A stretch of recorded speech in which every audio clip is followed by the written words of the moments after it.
Let's return to This Week in America. Here's your host, Rick Bratton. Welcome back, everybody. Coast to Coast, This Week in America.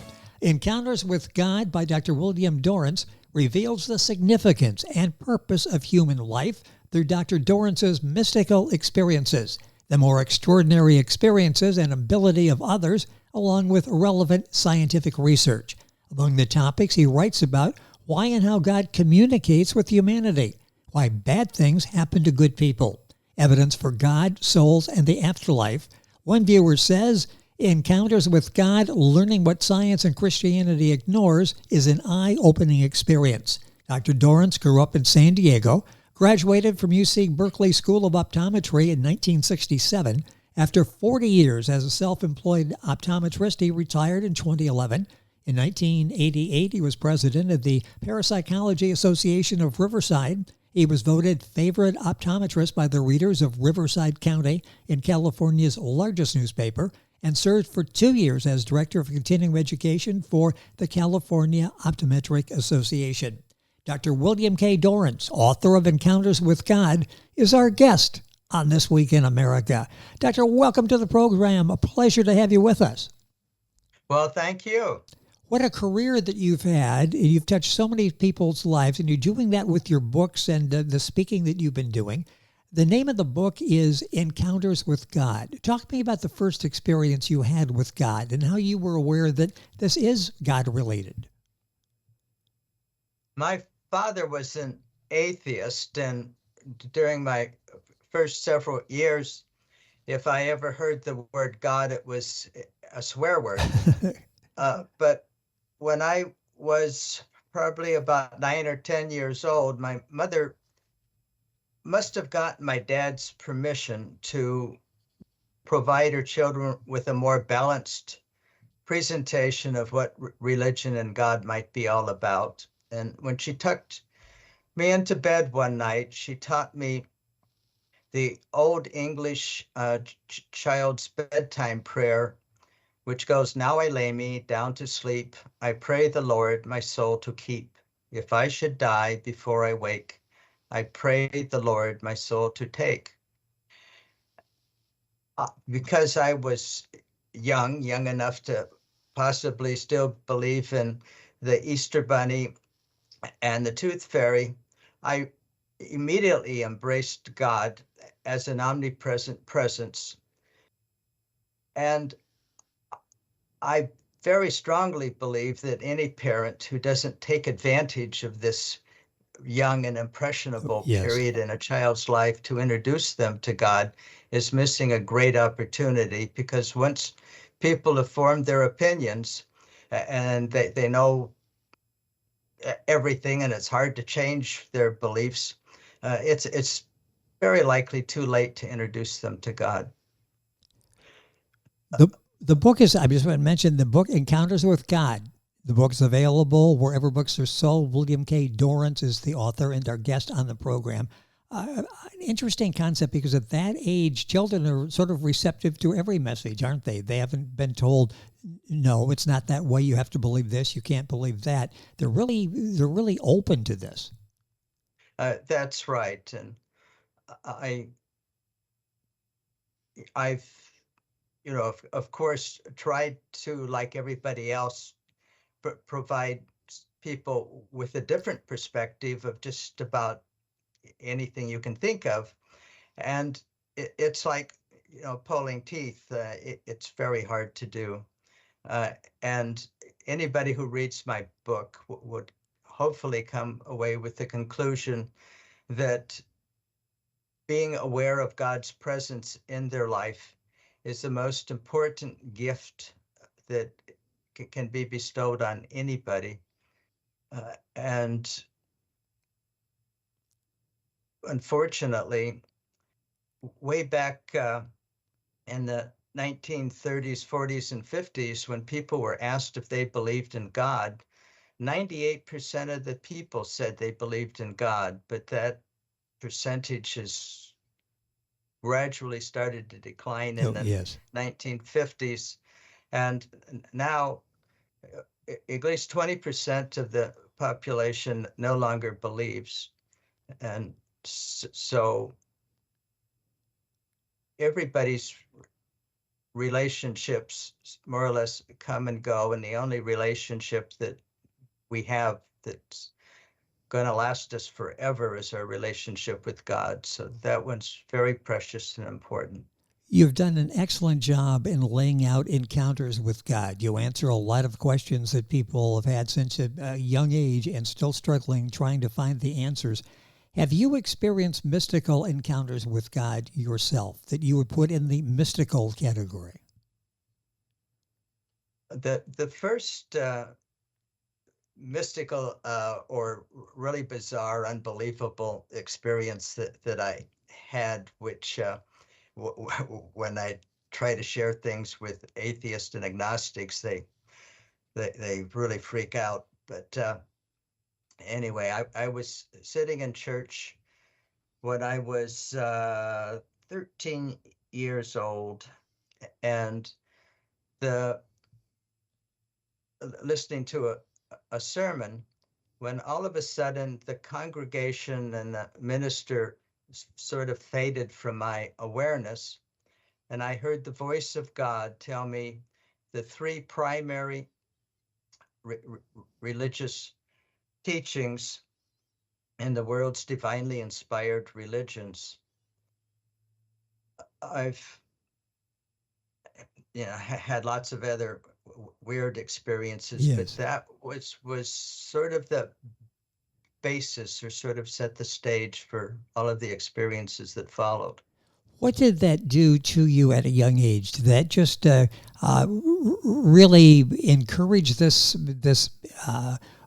look that you've had, this fascination, trying to understand religion and all the questions I talked about in the beginning? Is that where this really began, this thirst for the knowledge to try for yourself to answer some of these questions?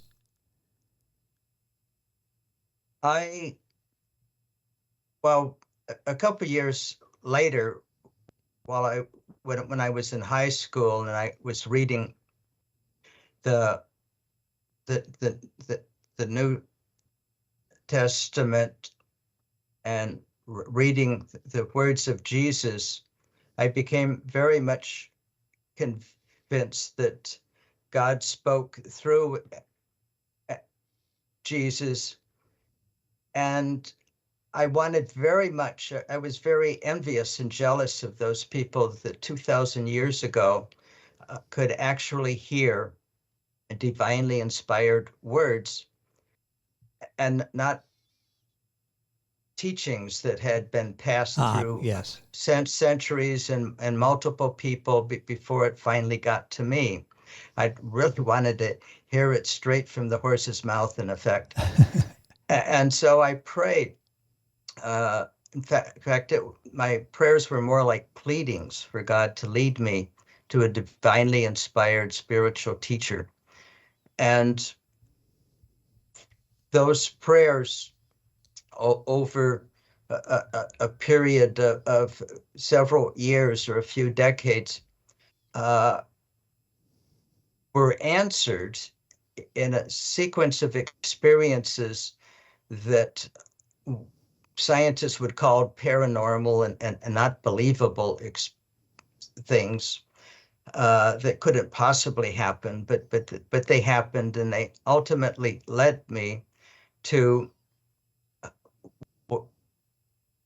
an avatar, which and the avatar Sathya Sai Baba is pictured on the cover of my book. Yes, we have that up on the screen for the video portion right now. And what was the impact that what we see in the book cover, that avatar, what was the impact that had on you? How did that person change your life? This series of experiences ultimately led to my becoming aware in 1986 of the avatar Sathya Sai Baba. It seemed kind of incredible or hard to believe that God would actually be born into a normal human body in order to uplift or teach people about spiritual things. I was rather skeptical that my prayers to be led to a divinely inspired spiritual teacher had really been answered. So when I went to India to confirm whether or not Sathya Sai Baba really was a divinely inspired spiritual teacher, he was about to give his annual Christmas discourse, which he was about to give as we were checking into our accommodations at the ashram. And so we hurried to get in where there were over 15,000 people waiting for his Wow. Annual Christmas discourse. And he walked out from the back of the stage, walked down the steps, and walked sort of in amongst the people in the audience and slowly worked his way over to where I was sitting. And when he got to as close to me as he possibly could without actually stepping on somebody, he stared into my eyes. And as he stared into my eyes, my chest, my heart filled with so much love that I thought it was going to burst. And I knew at that moment that my prayers had been answered, that God really had led me to a divinely inspired spiritual teacher. And because Sathya Sai Baba has written over 15 books, and his speeches are recorded and put into books, I knew that it was possible for me to have access to divinely inspired knowledge that hasn't been passed through from one generation to the next. Yes. And that so that was in 1986, and it would have been in the 1950s that I would have prayed to be led to a divinely inspired teacher. So it took all those years for my prayers to be answered, in the sense that I was confident and sure that God answered my prayers. But my book reveals the long sequence of steps that God took to eventually get me to India. The book is Encounters with God. Our guest is William K. Dorrance, Dorrance.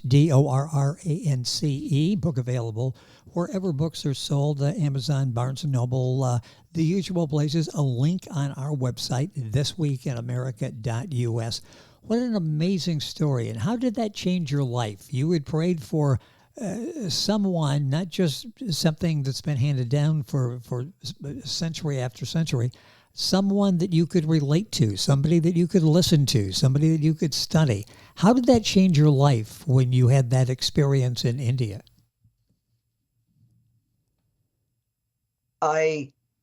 Because of the experiences that I'd had, experiences that really weren't normal experiences that led up to that, I had this really strong feeling that God wasn't just doing this for my own benefit, but he was doing it because he wanted me to share my experiences with others. But my experiences are called paranormal and not believable and not real by the scientific community.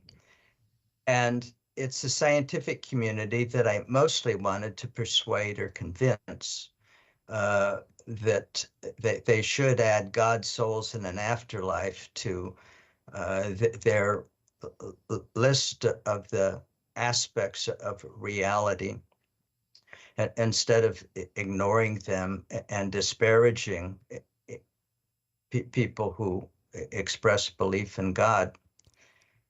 And that the challenge of writing such a book just seemed overwhelming. And about 7 years ago or so, I'm now 83 years old. I became afraid I was going to die without having even attempted to do what I felt God wanted me to do, which was to share my experiences and to try and prove to people who are skeptics and atheists that there's an abundance of evidence that we have a soul, that we have life after we die, and that God is the creator, the basis, the creation of Yes. everything. And so I fortunately received what must have been God's help or assistance in the whole process of putting together the book. But I had one, before I went to India, I went to a psychic, and I went to the psychic because I'd had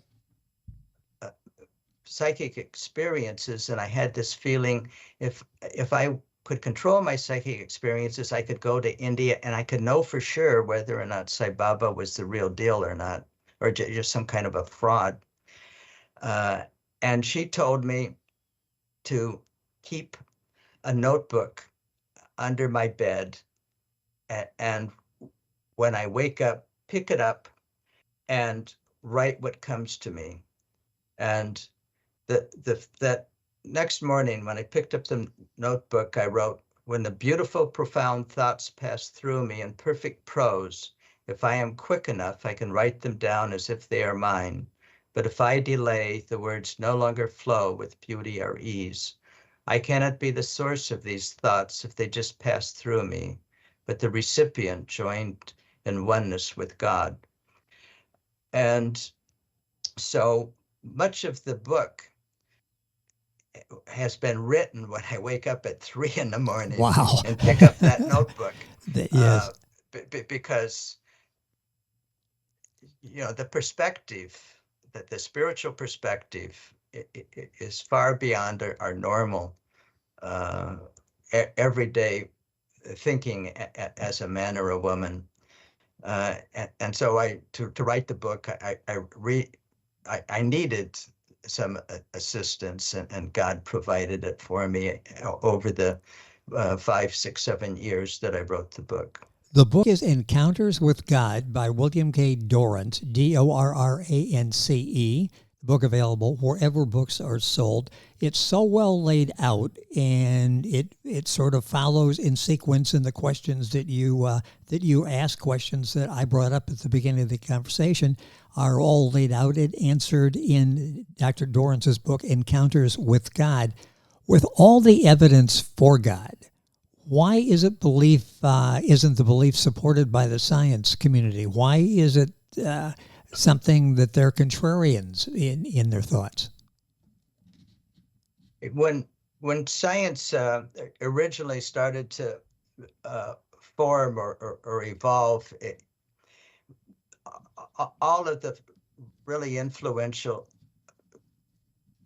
men who created the concept of science and investigating the natural world were Christians. They were deeply believed in God, but it's kind of a cop-out to attribute whatever is you're trying to investigate to saying, well, God did it, so that became Yes. strictly forbidden and discouraged. And over the centuries and generations, gradually scientific disciplines or communities developed sort of a hostile attitude towards those people who wanted to investigate phenomena that looked like they had a strong provided evidence for God or souls or anything of a spiritual nature. And it's just gradually became a cultural thing where, unfortunately, scientific disciplines have become atheistic disciplines. Such an interesting question, and we understand. We go back to what we talked about in the beginning. As a young child, your mind is open to this. It seems like as we get older, we have these concepts in our mind, and we don't want to hear anything contradictory because that's the way we believe, and that's the way we're going to continue to believe. Such a powerful book, Encounters with God by William K. Dorrance, the author and our guest on the program. Time going by way too quickly. You use the terms esoteric and exoteric believers. What are the definitions of those? What do you mean by that? A person, most people are exoteric believers, and that's basically the way we experience the world. We see things apart from us. And so when a person hears about God, they tend to think that God is external to them, separate from them. What do you hope the reader takes away in reading your book, Encounters with God? When they read this, what do you hope the result is for the person reading the book? I didn't really write the book in the hopes that people who have faith and believe in God and are comfortable with their religion, I didn't write it for them. In fact, Sathya Sai Baba says that he didn't come to start a new religion. He came to enable people to dive deeper into their own religion. And so I wrote my book primarily in the hope that it would influence people who are agnostics, who really don't necessarily believe or tend to be attracted to religion. And I wrote my book in the hopes that I could fill the book with so much concrete, rational evidence, yes, for God and for their own spirituality, their own soul, and the awareness that their life is preparation for what's going to happen after they've died, and that life doesn't end, or consciousness anyway, and their reality doesn't end with their death. And the most important relationship that anybody has is their relationship with God and their awareness of God. And the primary audience that I hoped would read the book are those people who do not embrace God, who do not embrace religion. And through reading my book, their attitudes and beliefs would change to something more positive. The book is Encounters with God. You start off with what science ignores and then what Christianity ignores. You do an excellent job of laying this out. The book is so well done, and it's available wherever books are sold. Encounters with God by William K. Dorrance, our guest on the program. Sir, it's been a pleasure having you on the program. You've done an excellent job in laying out the book and the presentation and answering so many people's questions that people have had for years, and they just don't give it the thought which you have given it, and you really have people stopping and thinking and reevaluating and reassessing. And I thank you so much for spending some time with us on the program. Well, thank you, Mr. Bratton. I appreciate the interview and the opportunity to share my book, or the awareness of the existence of my book, with others.